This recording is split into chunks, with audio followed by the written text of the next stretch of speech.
My wife said she was at school teaching. I asked, "Can you step outside? I'm in front." She froze. What happened next would shatter everything I thought I knew about my marriage of 12 years. This is the story of how one simple question exposed a web of lies that had been carefully constructed for months. Before we dive in, please subscribe. It means the world to us and helps us bring you more amazing stories. My name is David, and for 12 years, I thought I had the perfect marriage. Sarah, my wife, was everything I could have asked for. Beautiful, intelligent, and dedicated to her job as a high school English teacher.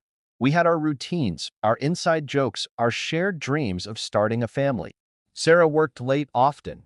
Parent conferences, grading papers, staying after school to help struggling students. I admired her dedication. Hell, I was proud of it. When other husbands complained about their wives working too much, I'd defend Sarah. She's making a difference, I'd say. She's passionate about teaching. But passion, as I would learn, can be a dangerous word. It started with small things. Sarah began working even later than usual. New after-school programs, she said, special tutoring sessions.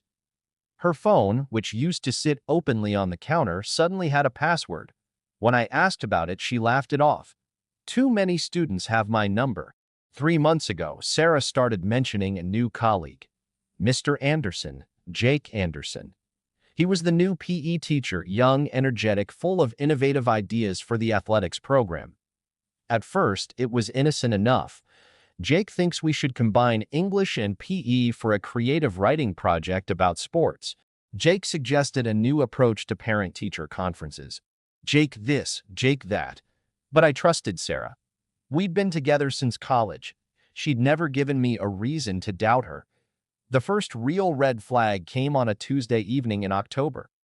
Sarah said she was staying late for a faculty meeting. Around 8 p.m., I decided to surprise her with her favorite coffee from the cafe near the school. I wanted to be the supportive husband, maybe catch the end of the meeting and take her out for a late dinner. The school parking lot was nearly empty. I called her. "Hey, honey, where exactly is this faculty meeting?" "Oh, we moved it to Jake's classroom. It's on the other side of the building." But I could hear traffic in the background, not the quiet of a school hallway. Traffic, car horns, the distant sound of music. "Sarah, are you outside?" "What? No, I'm inside. The windows are open. It's stuffy in here." The lie hung in the air between us like smoke.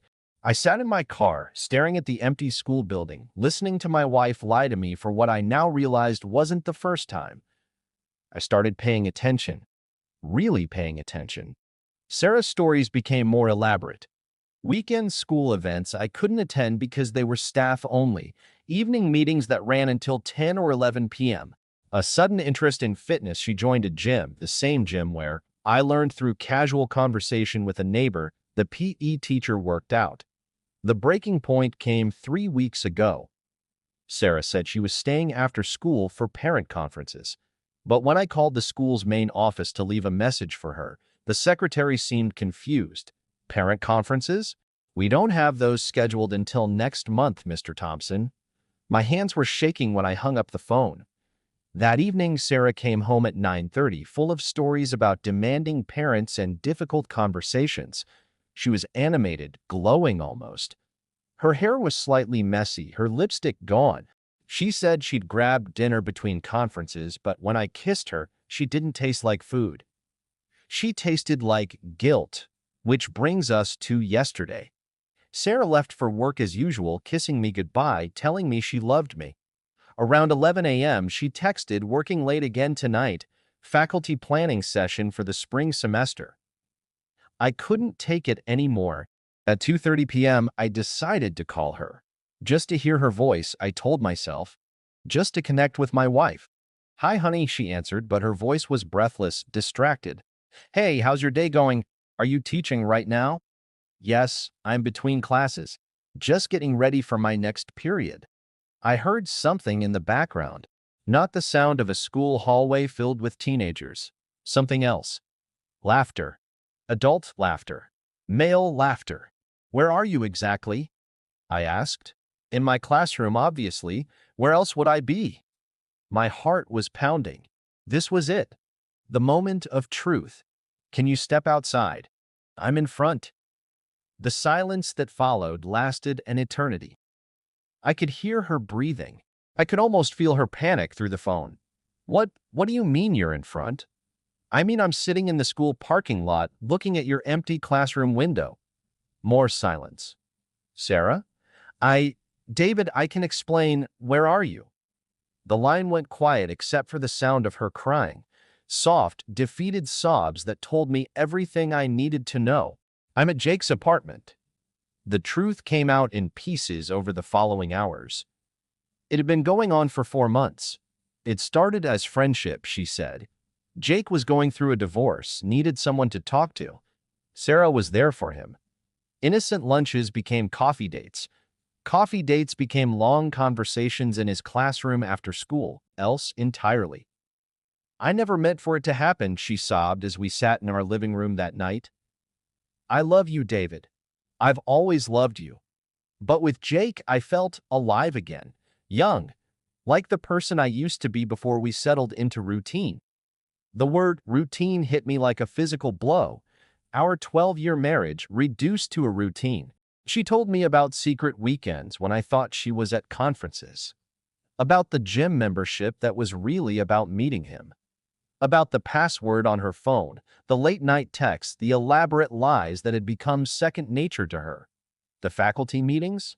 I asked. His apartment? The parent conferences? His apartment? The spring planning session yesterday? She couldn't even answer.